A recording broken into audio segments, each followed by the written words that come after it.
Hey Chris, let's check this one out, buddy. We got to find the domain of the given rational function, which means we have to basically figure out every x value that this can be.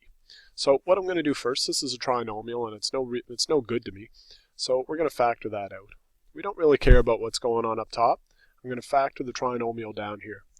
5x and x will give me 5x squared, and then I have a negative 12 and a negative 4 in the middle. So let's go like negative 2 plus 6. Okay, and again, if I just FOIL that to check, I'm going to get 5x squared. Outside is going to give me minus 10x. Inside will give me plus 6x. So that's good. That'll give me our negative 4. So that's good. We factored that one correctly. Some of those ones are a little weird when you get like a term outside here like that. So now that that's factored correctly, we're going to set each factor equal to 0. Right? And I'm a little picky about this stuff. I actually say 5x plus 6 can't equal 0, right? This whole factor here, it can't really be 0. And x minus 2 can't equal 0 either.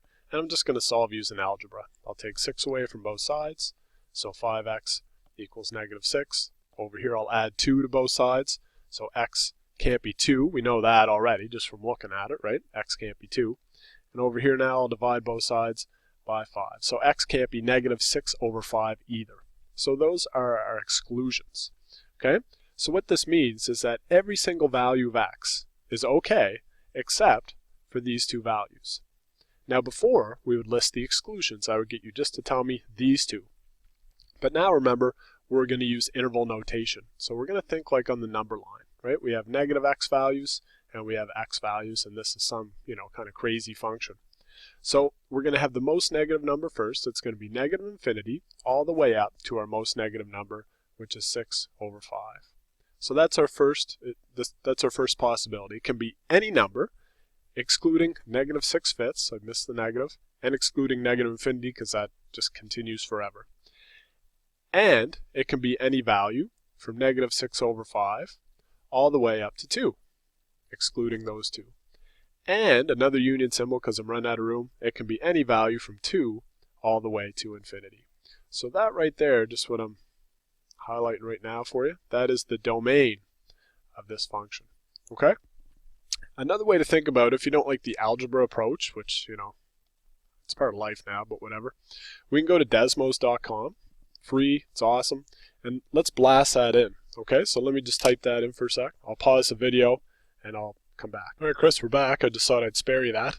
I blasted it into Desmos, literally just typed it all in, and here's what we get. Pretty crazy looking graph, right? But if we think about this, here's all the values of x. We can have any value from negative infinity all the way up to this point, and we can see that this is approaching negative 6 over 5. Now they're using a decimal here because it's a computer, but we know that's the negative value. As it approaches negative 6.5, pardon me, negative 6 over 5, there is no value there. That's why we have this weird shape. It's going to get up infinitesimally closer to negative 6.5, but there won't be a value at that time. Then coming positive from that, as we get more positive, we can come up from the bottom, and again we have more values. And you can see at 2, we have no value either. We have this asymptote looking shape where it'll get very, very, very close, 1.9999. It'll keep going forever, but it'll never approach 2. And then the same way coming down. It'll get a little bit closer from 2, and then we can go off all the way to infinity. So that's the visual representation of it. We're using interval notation by stating all the possible values of x. Okay, I hope that made some sense. Let me know if it doesn't.